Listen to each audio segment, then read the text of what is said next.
Le 22 août 1997, juste avant d'aller sur le champ de Mars ouvrir les JMJ, le pape Jean-Paul II, en personne, béatifiait dans la cathédrale Notre-Dame de Paris Frédéric Ozanam.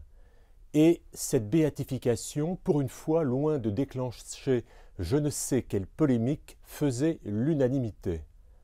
Alors, on célèbre cette année le bicentenaire de la naissance de ce Lyonnais d'origine, né à Milan en 1813, brillant intellectuel, époux passionné, père de famille attentionné. Le meilleur des biographes d'Ozanam est sans nul doute l'historien Gérard Cholvy, professeur émérite à l'université de Montpellier, qui vient de publier chez Artege Frédéric Ozanam. C'est une version condensée, accessible à tous les publics, d'un plus gros livre de 800 pages qu'il avait fait il y a 10 ans chez Fayard.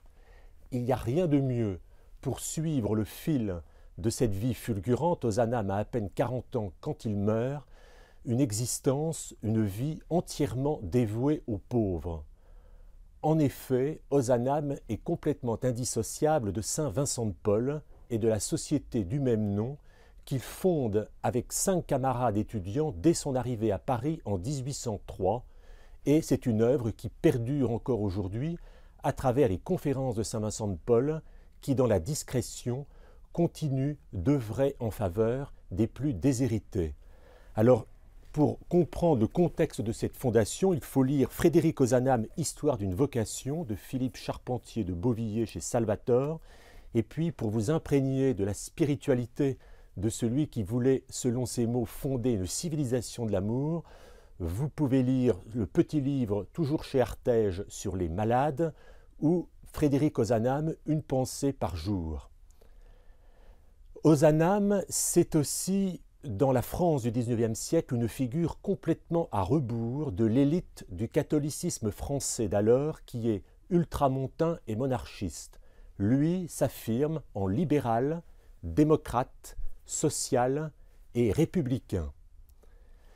En fait, pour comprendre le perpétuellement foisonnement de cette pensée toujours en avance sur son temps, Ozanam est un vrai précurseur de la doctrine sociale. Il faudrait s'attaquer aux énormes volumes de la correspondance qu'on ne trouve plus que dans une édition assez confidentielle de la Société Saint-Vincent de Paul. On peut se contenter de 2 textes forts, un sur le socialisme et qui sont rassemblés dans un volume publié aux éditions de l'Œuvre. Et on y voit que dès 1840, Ozanam s'interroge sur la place du christianisme dans une société laïque et sécularisée. Alors, si vous passez du côté de la chapelle de la rue des Carmes, n'hésitez pas à aller vous recueillir sur la tombe de ce grand apôtre qui, 200 ans après, continue, je crois, d'inspirer bon nombre de chrétiens.